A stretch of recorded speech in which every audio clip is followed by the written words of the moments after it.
the policies and the economic agents who work. And I think all of you who study economics are clear about what the growth is. Growth is measured in terms of the GDP, the gross domestic product. If the gross domestic product grows, then the economic growth takes place. In that sense, it's fairly simple. But when we go into the components of it, we find the complexity and the challenge of raising the economic growth.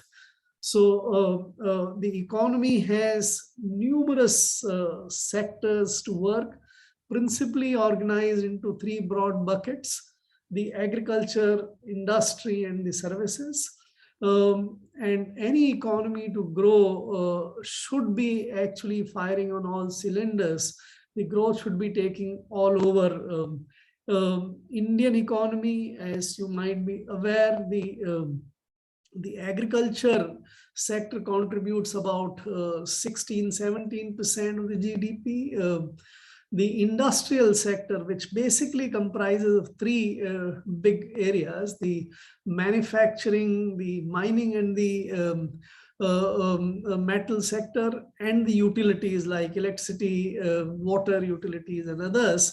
So these three sectors of the economy, which together make the industry, contributes about 25% of the GDP. The rest, about 54-55%, comes from services now. So the Indian economy is largely services oriented these days. In the services, there are four major areas or sectors, so to say. One is the construction, which is constructing the buildings and the premises, roads and rails, and those infrastructure. So that is the construction is the one major component. Then we have the trade and the distribution services related sector. So whether it's trade, commerce, hotels, broadcasting, e-commerce, all of that is the trade sector. Then we have the financials. So whether it's banks, non-banks, insurance, and other related sectors, which are the financials. And finally, we have the government and the public services, which is the government services, health, education, and all. So these four major components of services make up about 54-55% of the India's GDP. We have been growing reasonably well since the policy reforms began in 1991. Prior to that, Indian growth story was not rated as very high. In 50s and 60s and 70s, we grew on an average at about 4%. That was relatively much less of a growth rate than many other countries like China, South Korea, Japan, and Southeast Asian countries and all. So that was a relatively very low growth rate. And after 91, when we opened up, the policy changed. I'll come to that policy aspect a little later. But the growth rates boomed in the country. And in the early part of this 21st century, from 2004 onwards, India could register 8 to 9%, in some quarters even 10% growth rate, which brought India to be sort of tagged as one of the fastest growing global economy. Sometime around 1920, the growth slackened. 1920, the growth was only about less than 4%, which was not a very high rate of growth. And the last 2 years, we have suffered the COVID-related disruption, as well as the economic decisions taken by the government. And in fact, in 2021, India had a degrowth of more than 6%, 6 to 7%. Degrowth took place. That was first time after 79 that Indian economy decelerated. Not only decelerated, it went into contraction. The 21-22, where we are currently, is going to be a recovery year. Still we have 1 month to run, but the growth is expected to be about 8 to 9% in the current year. Next year, but you should keep in mind that a growth of about 8 to 9% in 1 year on a base where 6 to 7% degrowth takes place actually amounts to only about 2% or 1% of the net growth. So if you average 1920, 2021 and 21-22, India is likely to have grown only at about 1.7% per annum. That's a terribly low growth rate. Next year, we can only anticipate, we can make some models or guesses and things like that. And it is expected that India will probably grow at about 8 to 8.5% next year. But there are various unknowns in that. How does the conflict in Ukraine, Russia play out, how the oil prices behave and things like that? We can discuss that a little later. So at this moment, 22-23 growth is by and large only a speculative thing. Now I come to the question. Let me make one more observation before I move to the policy in the government side. You would have noted that even in 21-22, the year we are currently going through, the quarterly growth for the third quarter, which is the October to December, was only 5.4%. And the quarter which is now, which is January to March, the expected growth or calculated growth from the projection which CSO or NSO came out as 8.9% for the year is only 4.8%. So keep in mind that even in the current year, our second half growth will be only about 5% on a growth of last year, which was in the second quarter less than 2%. So that's not a great growth to be happy about. In my judgment, the Indian dynamism, we are still growing, the population is growing, there is more labor addition to the economy, the investments are taking place, there is a lot of entrepreneurial class in the country. So I believe that about 4 to 5% growth is a natural growth for the country, even if the government does not do any policy reforms and things like that. And the global economy also does not contribute by way of faster capital, technology infusion and all. But if these two elements also join, the government follows a positive policy framework, and the international flows also aid, like the tailwinds for the economy, we can reasonably grow at about 8 to 9% every year. That is, in the background, you see a wallpaper where my book, which I have recently written, it is the 10 trillion dream. It actually recounts or is a review of the policies which India has pursued across, it's a 360-degree review of the entire economic spectrum and the policies which has been pursued in the country. And if we set a goal of about $10 trillion economy by 2035, it would require India to grow in dollar terms at about 11% per annum.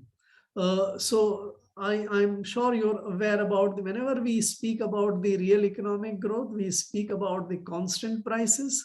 The nominal prices growth is much different. That depends upon the inflation element. And whenever we speak about the growth in terms of the dollar, which is a global constant currency, so to say, we also factor into the depreciation which Indian rupee might witness against the dollar. So if you take all these three elements together, the real economic growth, the inflation, domestic inflation, and the international depreciation of rupee vis-a-vis dollar, then 11 to 12% is the growth rate which we require. And mind you, for the current year 21-22, our nominal growth rate is 19%. And the dollar depreciation has not taken place. So in 21-22, unless things worsen in next few days or this month, thanks to conflict in Russia and Ukraine, so we may have a dollar growth in 21-22 of about 16 to 17%. That's a high growth. Even you don't require that kind of dollar growth to reach to the target of the $10 trillion economy by 2035. The main upshot of the book is that I have argued that there is the policy element, the policy pursued by the government, and the government is the only in charge of the policy, right? And the policy plays so important a role in the economic growth and also distribution and other redistribution and the other elements. But today we'll talk only about the growth element. So the thrust of the argument is that besides capital and the labor, the policy is the third important pillar of the economic growth in the country. That brings me to the subject which you have given to me today, the government policies and the growth. Now, I just would like to invite your attention that the policies which we have pursued in the country have changed drastically over last 7 decades. I would take you back to 50s and 60s when India decided to adopt the policy of socialistic pattern of society, and which envisaged and which demanded that the means of production, by the way, all production takes place in what we can call businesses. They can be agriculture business, they can be industrial business, they can be services business, but they're all businesses. The business can be done by the government also. So if you set up a public sector entity to produce steel or cars or whatever, then the government entity will also do the business. That is not governance, that is business. So governments can also do business, right? Should they do or should they not do? We'll come to that a little later. But businesses produce goods and services. They also distribute the goods and services, and the aggregation of the goods and services produced and distributed in the economy is the GDP, right? So there is a connection, very clear connection between the and what the government policy does is that the government policy decides whether the businesses will be able to produce certain things, whether the businesses will be able to import technology and the capital if you are lacking capital, and how much productively or efficiently you will do the production to produce the goods and services of the quality which attracts the best demand and the prices, is hugely dependent upon the policy which the government pursues. So in 50s and 60s, under that socialist pattern of society, the government decided to adopt a policy to restrict the private sector from a whole lot of the economic goods and services to be produced. So the government said you will not be in utilities, you will not be in metals, you will not be in nuclear, you will not be in railways, you will also not be in steel, aluminium, and many of those sectors. And it's only the public sector which will produce these goods and services. And that made Indian system quite sort of relatively inefficient. Because I think there is enough evidence, you are the student of economics, that the utilization of capital by the government or the government enterprises is relatively quite inefficient. The government enterprises also tend to use the labor, overpay it, and relatively make much less efficient use of the labor. As a result, what you see in the enterprises run by the government, the output and the value added is relatively much smaller and costlier, and the quality is poor. Not only we pursued the policy of excluding the private sector from lots of sectors, we also put walls. You can't import technology. Technology import was virtually disallowed. You can't have foreign capital investment in this one. So as a result, we became dependent only in the government to make the investments. And the government does not have its own resources. The government only collects taxes from the businesses and the people. And if you don't have the capital, if you raise the capital from the market, then you pursued another policy of nationalizing all the financial sector to make sure that their financial resources are diverted towards the government enterprises and the government. So as a result, we pursued the policy of nationalizing the banks in 60s. We also nationalized insurance. We also nationalized literally the entire financial system. So the capital provider or the infrastructure provider, whether it was the IDBI, ICICI, and the IFCI, all of them are in the government sector. So besides controlling the real economy, we also ended up controlling the financial sector in the government. As a result, you saw what happened. So India lagged behind.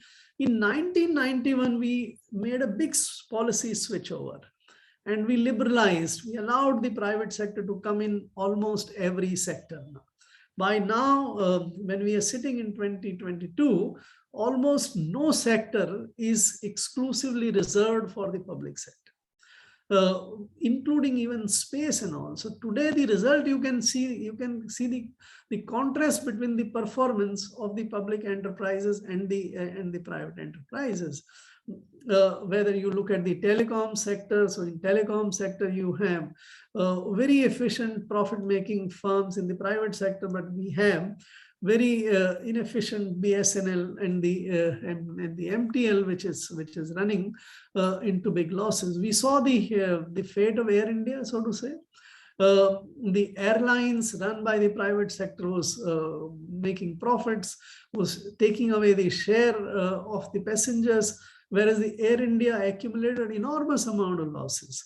Recently, the government could successfully sell the Air India, but those of you who are not aware, it came at a very large cost. The government had to write down about 55,000 crores of equity investment in Air India, and also take over about 80,000 crore of debt. So this Air India experiment, or running the Air India in the public sector, cost the government so much. And this is in addition to a lot of subsidies which were provided earlier. So the government realized that this is not the way to go forward. Opening was fine. The private sector came in. Technology imports were also opened up. The government in last year's budget, not this year's budget, last year's budget, announced a very bold policy initiative that we will sell 2 banks, we will also privatize 1 insurance companies, and we will continue to privatize major public sector entities like the the BPCL, the Shipping Corporation of India, IDBI Bank, and things like that. That was the policy sort of culmination or complete reversal of the policy of 1950s and 60s. So 1950s and 60s brought the restricted the private sector into and established the public sector. After 1991, the private sector was allowed in, but the public sector continued, and the culmination will require that the public sector is also sold off. But I find this little disconcerting that after announcement of the policy last year, there's not been a real follow-up. You don't find the banks being privatized or even effective steps taken. In fact, there are contrary voices which you hear. Today's newspaper, if you would have looked at, there is an announcement that the Steel Authority of India, SAIL, will raise its capacity from 19 million tons to about 30 million tons. So it would make investments instead of making disinvestments. The consequence of continuance of the government's ownership or the policy preference for the businesses to be run in the public sector, you would have seen most tellingly in the bank's case. The public sector banks have the largest NPAs. Public sector banks have suffered enormous amount of losses. In last 5 years, the government had to sink in about 4 lakh crores of equity in public sector banks. And still the public sector banks are losing credit growth. The growth of credit in public sector is relatively much smaller. In fact, they are not lending to businesses which create the GDP and the wealth in the economy. So the policy framework is extremely important in determining. I took up the case of the public sector more because I think you can all relate it to that. But the policy framework in every sector is something which you can analyze and see how that policy is affected. Let me take, for example, the agriculture sector for a brief description. In the agriculture sector, the policy which we have pursued in the country is that the land holdings will be kept very low, and we have roughly about 98% of our land organized into small and marginal farmers. They own less than 2 hectares of land, and consequently, the smallholder agriculture is relatively quite inefficient in the country. The second policy which we have adopted in agriculture field is that the government subsidizes virtually all the inputs in the belief that by subsidizing inputs, you are actually increasing the farmer's income. It may not have any impact on the growth as such, because if you let us say subsidize fertilizer, the fertilizer will do same kind of impact on agriculture production, whether it is subsidized or applied after being bought fully. In terms of growth, it doesn't make any difference, but it makes only difference in terms of whether it changes the farmer's income or not. And but there are wider economic consequences of when you supply fertilizer virtually free of cost or at a very high subsidized cost, or for that matter, water or electricity or other inputs, the result is that you overuse. In 60s and 70s, India was one of the lowest fertilizer user of the world. But today, we use excessive fertilizer, which is making agriculture, in fact, relatively inefficient. Then we have the policy of what we call minimum assured prices. So MSP so minimum support prices. So the government stands a guarantee to buy the agriculture produce at that policy price. And over the years, that minimum support price has become actually the maximum support price.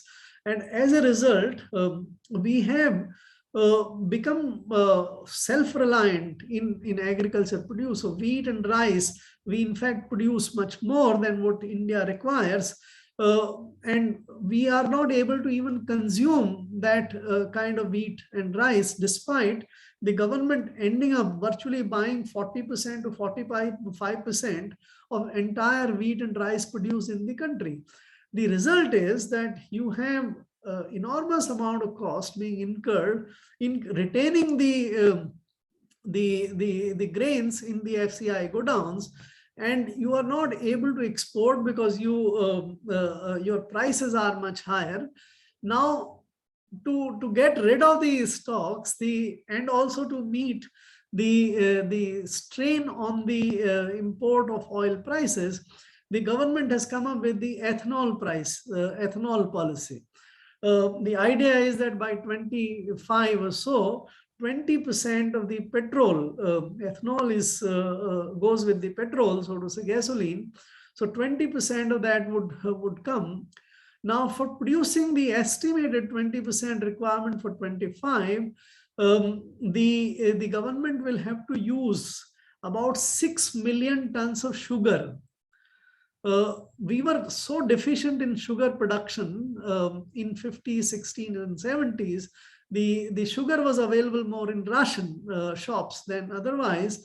But today, we can think of using 1/4 of our sugar production for ethanol.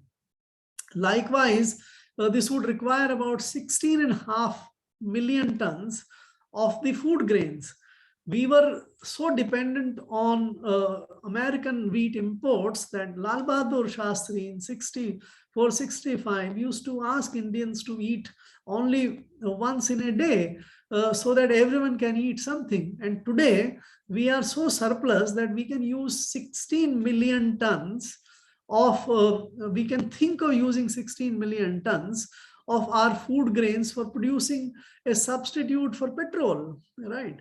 So these are the results of the policies, and whether the ethanol policy would be a successful policy, what would happen in case the production of wheat and rice decline by way of diversification to fruits and other proteins businesses production. So that would have to be also seen, and what would happen to the investment you make in producing ethanol. So I think these are the questions which we have to do. Similarly, the policies on services, whether you allow fintech or you promote digital payments and you allow IT services, how do you handle data? How do you handle the privacy issue connected with data?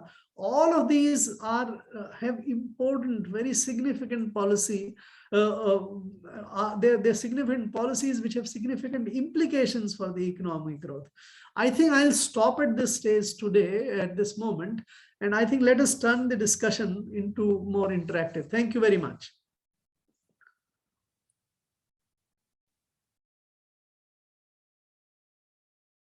So please raise your comments and questions.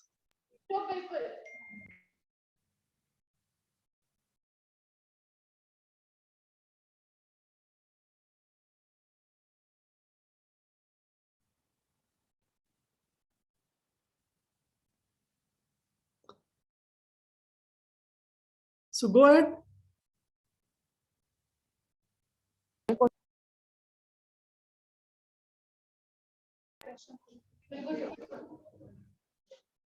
Feel free to make your comments and raise any question you feel like.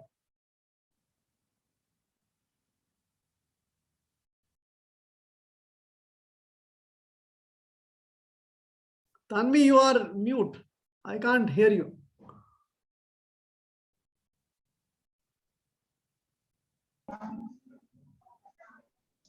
I'm not. Yes, you're audible now. Okay, Thank you so much, sir, for such an enlightening session. Now, we would like to take the question and answer from the audience.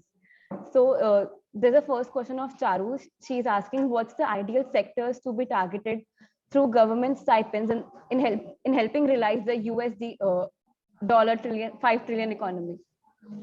So I think the question relates to sort of supporting the labor, which is a very important constituent of the growth story, because nothing really can be produced until the technologies or the capital is combined with the skills of the people, right?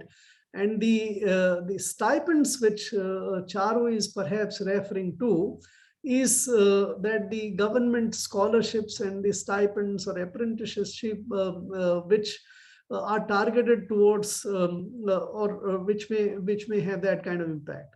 So let us look at the policy which government has pursued for the scholarships and the stipends.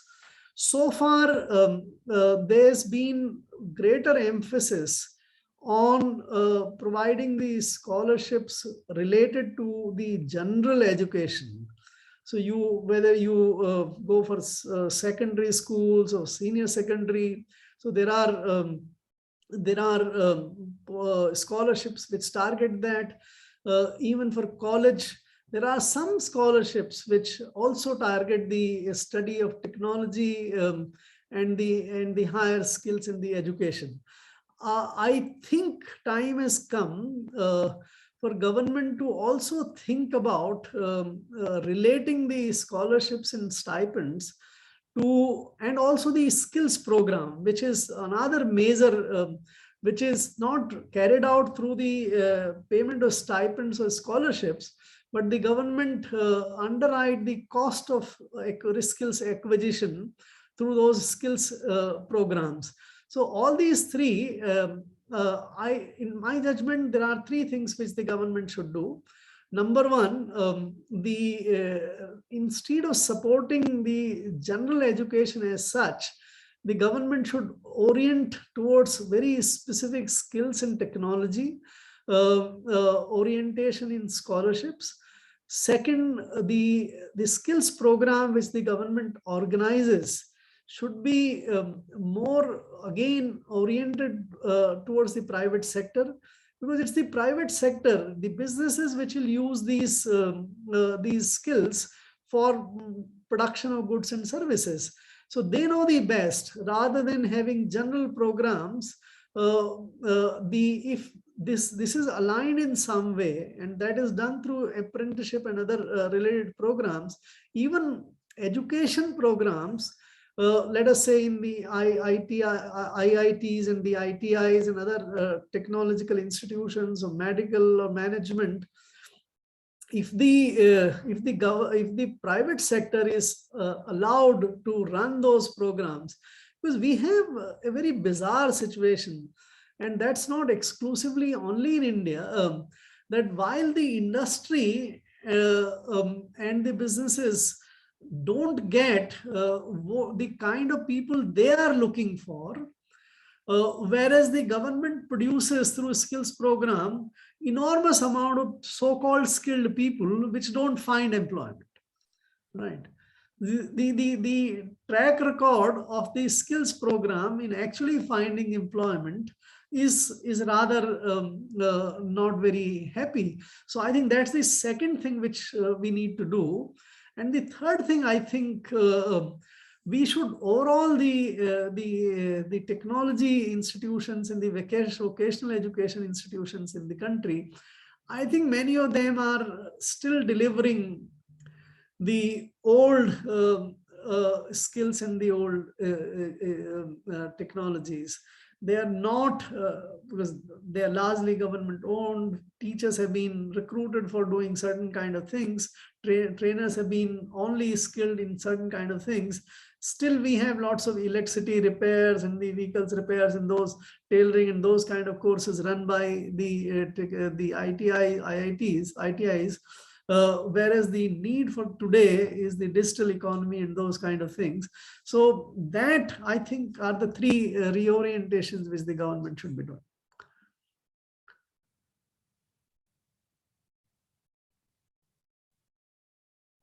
Again, you're mute.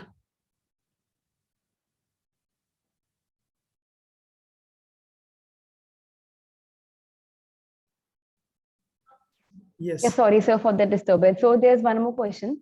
There have been conversations recently about how even after having record level food grain produce, India is suffering from food inflation and it's going to get worse. This is said to bring a huge impact on economic recovery process India is going through. At the same time, there is data that government buffers are filled with 4 times the requirement because government is focusing more on export due to high prices in the world. So this is not completely true that the food inflation is very high in the country. In fact, until this month, just exclude the current month for the time being, last 2 years or so, the cereals or the food grains, there was virtually no inflation or very little inflation. The inflation was only in the edible oils and to some extent in pulses sector, right? And more sustained inflation relatively on the other components like proteins, the fats and the proteins, which we proteins like milk and the mushrooms and other kind of things, which we and the fruits and vegetables to some extent. Right. So the story about food inflation is not suddenly now in this month, you find that because the disruption in Ukraine's wheat, which is a major wheat supplier in the world, there is increased demand for wheat from India. And as you also noted, the granaries are filled. I'll just give you a broad brush sort of equation of the cereals production in the country. So we produce about 110, 115 million tons of wheat. We also produce about 125 and 30 million tons of rice. Together, we produce about 240, 245 million tons of wheat and rice. We consume only about 270 million tons or 280 million tons of wheat and rice, right? And that is why there is increased accumulation of food and in the FCI and all. Government of India runs a very major program for food subsidy under this National Food Security Program, where the wheat is provided at 2 rupees, rice at 3 rupees, and the coarse grains at 1 rupee. That covers about 80 crore people of the country out of 135 crore population. And that consumes about 50 million tons, about 1/5 of our production in the country. Last 2 years, the government has been also giving free 5 kg ration, which is free of cost, not even 2 rupees or 3 rupees a charge there. And that had increased the allocation for every person to about 5, from 5 to about 10. And but no one consumes 10 kg per capita, and there was a lot of diversion in the market, sale off, etc. And despite all these things, the FCI food grain stocks have been rising constantly, despite these 2 schemes being done. So food inflation in the cereals was not there much. The edible oils was because of 2 factors. The government of India had raised the duty on the imported palm and other oil production about 1.5 years back. And the exporting countries like Thailand, Malaysia, Indonesia, they had raised the palm oil prices. So recently the government has reduced the import duties on this, but there is a global sort of demand for the edible oils. So we will continue to see inflation in the edible oils. So the food story, there is much more inflation in the other industrial goods and all. So food inflation might not be a very serious problem for us to be worried about.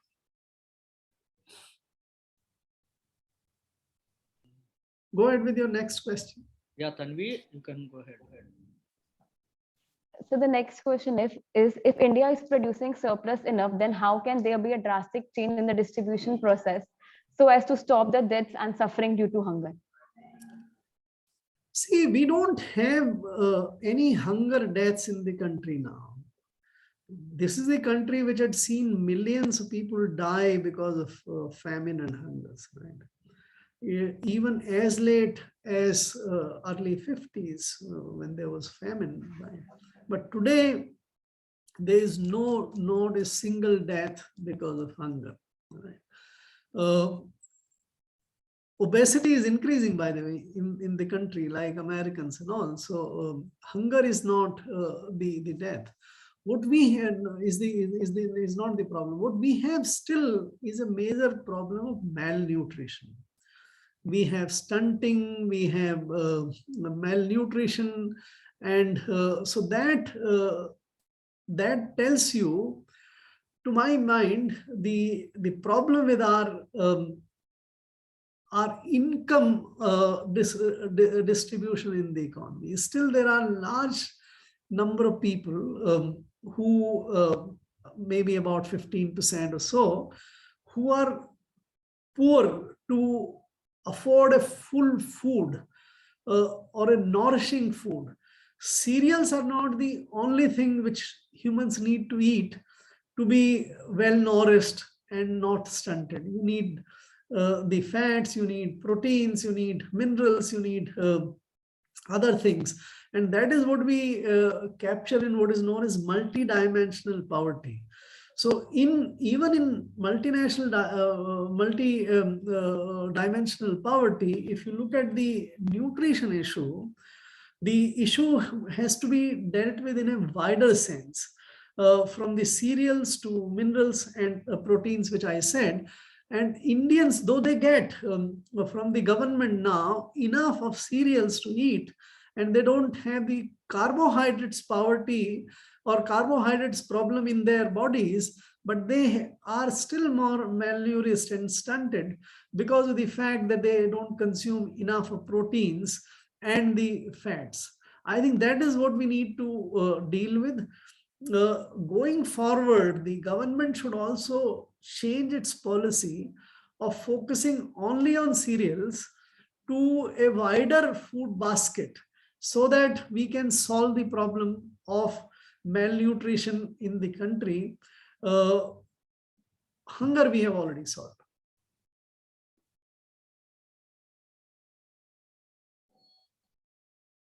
Sir, can we just take one more question if you have like time? Yeah, we can. Okay. Up to 12 o'clock in case you have time. Okay, so there's one last question from Tinku. He's asking, why is government privatizing all the sectors slowly, and what is the reason behind this? I think I explained this quite a lot.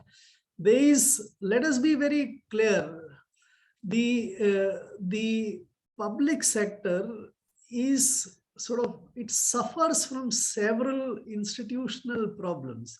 It's not that in the public sector we don't have bright officers and managers and workers. The public sector used to recruit the best of the country at some point of time, but our institutional arrangement, for example, the public sector is classified as the government or the state. All rules relating to the government purchases, procurement, salaries, wages, leaves, everything is applicable to virtually the entire public sector. The government rules, regulations, and systems are suited for what the government does. The government job is to basically provide public goods and services like defense, internal security, environmental quality, etc., macroeconomic policy.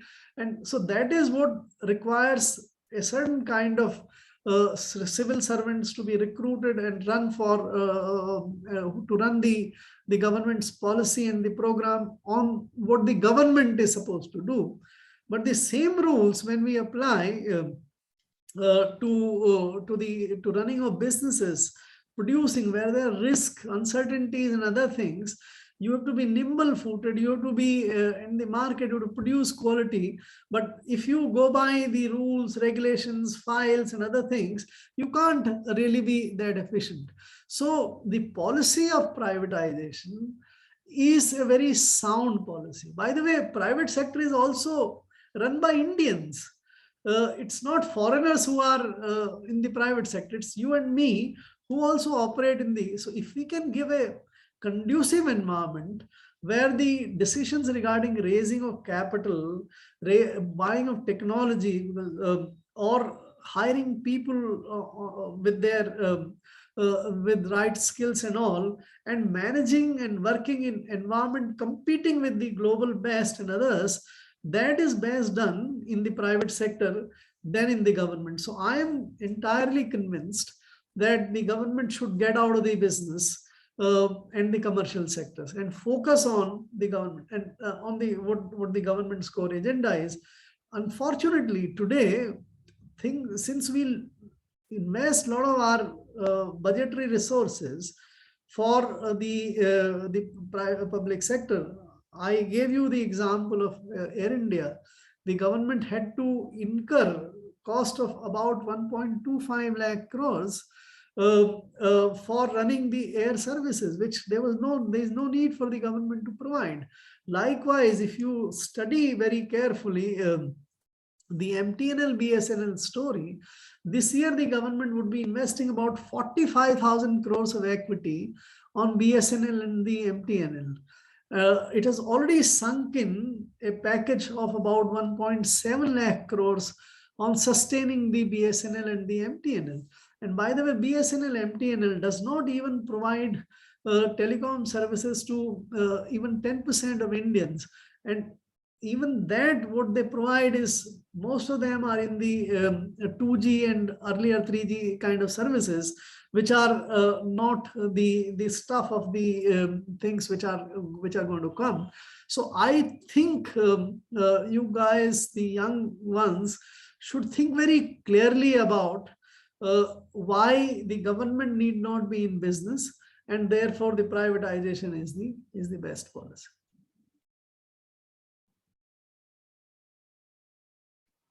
Tanvi, going for sir, if you allow to go for some other more questions.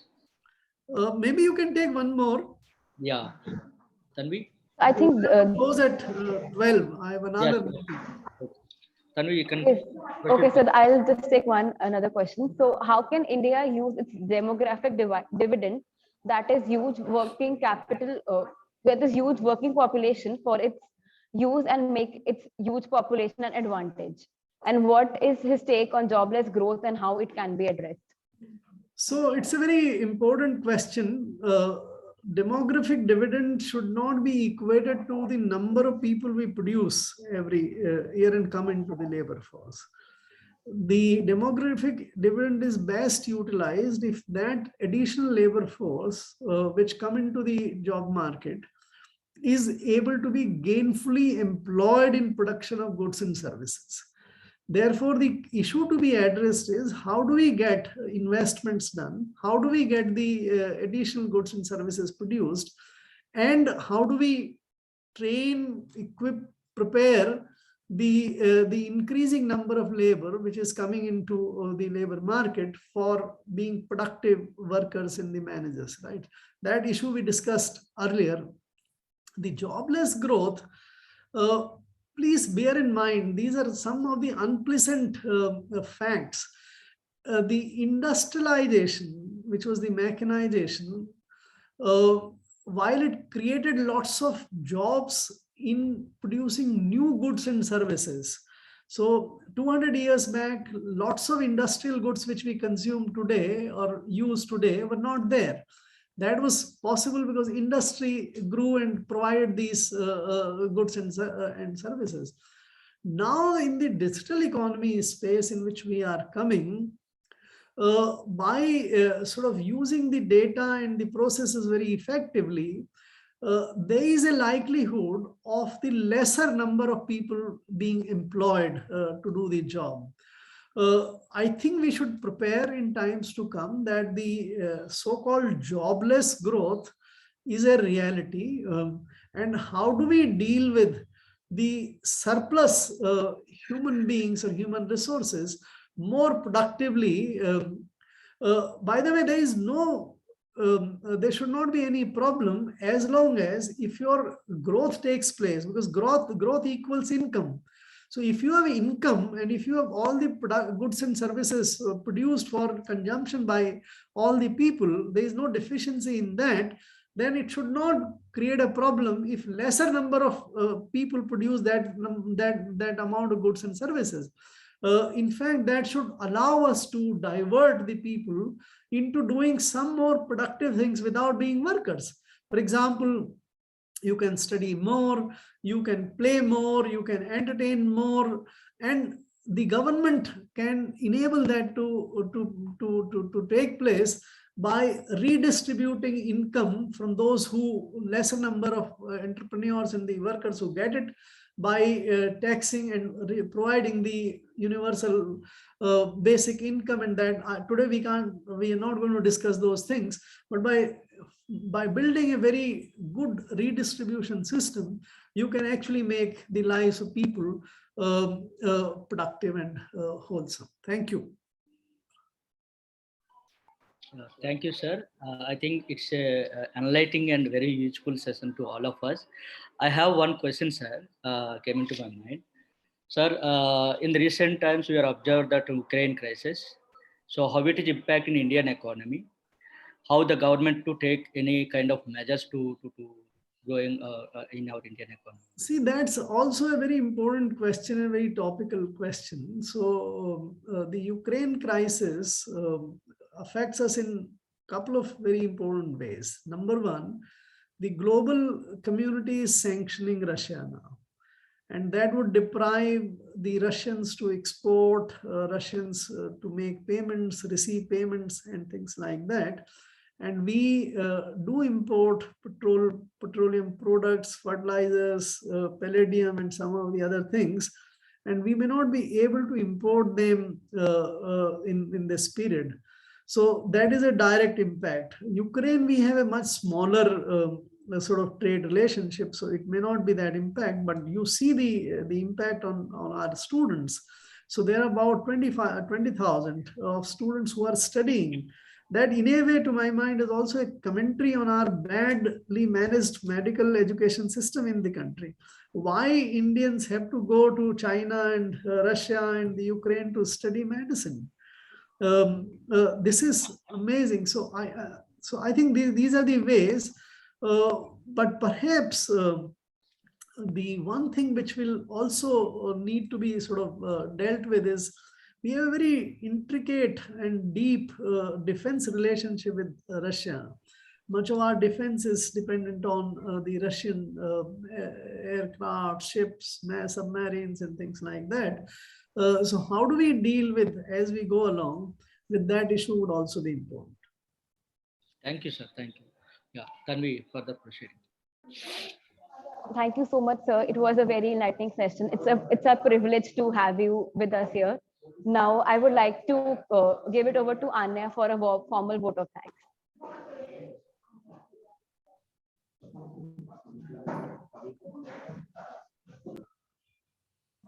Hello, everyone. Am I audible? Yes. Yes. Good morning, everyone. My name is Anya, and I'm the Treasurer of Economics Department of ARSD College. And on behalf of the organizing team today, it is my privilege to propose a vote of thanks on this occasion. My heart fills with a lot of love and gratitude and respect for a distinguished guest speaker, Mr. Subhash Garg, for not only sparing his valuable time to grace this occasion, but also enlightening us with a commendable talk on the subject. Thanks to you, sir, for clearing our concepts and enhancing our knowledge on the topic, the Indian government, its policies, and economic growth. We are pleased to have the guidance and blessings of Principal Sir, Dr. Yantosh Shah Sir. We are thankful for all the support and the love that we have received from you, Sir. Really, we're very obliged to have you. I'm running short of words to express my humble thanks to our convener, Dr. Apala Naidu, Sir, who was always there to support us at every step of organizing this event. Today, we also have with us the teacher in charge, Ms. Richa Suri ma'am, who has always taught us the life lessons which go a long way in the character building for us. Thank you so much, ma'am. We've always have had your back, and we look forward to your guidance in the future as well. So today, we also have a faculty panel over here, Apra ma'am, Balkrishnan sir, Kavita ma'am, Ranjan sir, who's the senior teacher, Uttam Kumar sir, Pragya ma'am, Saraswati ma'am, Rakesh sir, Swarnata ma'am, and Ramesh sir. Lastly, kudos to the entire Economico team. The sponsorship department, digital department, content head, PR, event, research. I mean, it really takes an entire army to organize such an event as great as Economico. We've already had a very great ahead. I hope we make this a success, and let's make this possible. Congratulations, everyone, and thank you for joining us. See, if I thank you very much. If I may see, since there is a lot of faculty there, I would strongly recommend you read this book, which I have displayed. It is available now everywhere in Delhi stores also, and Amazon, Flipkart, etc. And if there is an interest, you would find most of the policy questions answered in that. And if there is interest in the faculty to have a discussion on the book, I would be happy to do that. Thank you very much. Sure, sir. Sure, we will. Okay, good day. Bye-bye. Thank you for your valuable time. Thank you, Doctor. Bye. Yeah, next, Tanvi.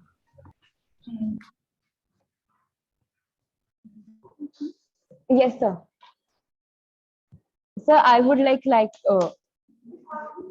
Yeah, so further do you question. want to say Events, yes. something? Further events, what will have to do? Yes, so Questus is basically a two-day event. The competitions that we have today, one is the policy formulation, and the other one is the extempo competition. So we highly encourage all of you to join us there as an audience.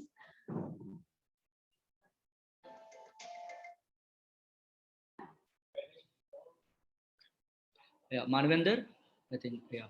Thanks to all the participants and all our Economic Association team and all the faculty of our Department of Economics. Thanks for your valuable time to spare to grace the success of this program. And we'll go for today's Questus events. So we'll share our events link to the through social media. Thank you very much. Thank you. Thank you so much for joining us. If you have any doubts or anything, you can just contact any person of the society. Yeah, Manvender. Yeah, you go ahead. Maybe go ahead.